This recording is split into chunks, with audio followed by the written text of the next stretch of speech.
Mumbai Pune expressway पर एक बार फिर traffic jam की समस्या उजागर हुई है, जहां लंबी वाहनों की कतार के बीच एक गर्भवती महिला अपनी कार में फंसती नजर आई। समय पर उसे अस्पताल पहुंचना था, जिससे उसे मुश्किलात हो रही है।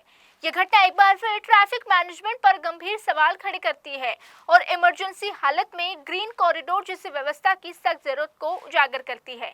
तो आइए सुनते हैं इस वीडियो में क्या कह रही है ये गर्भवती महिला।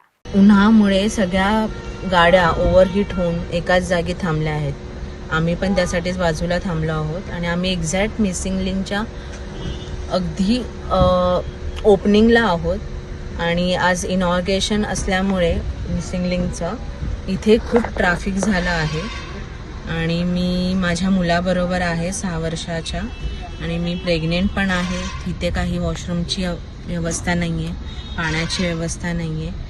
3 ते 3.5 तास आम्ही एकाच जागी आहोत, त्यामुळे खूप नागरिकांना त्रास होत आहे इथे। जैसे आपने देखा वीडियो में गर्भवती महिला कह रही है कि उसके साथ 6 साल का बच्चा है, वो गर्भवती भी है और वॉशरूम की कोई सुविधा नहीं है।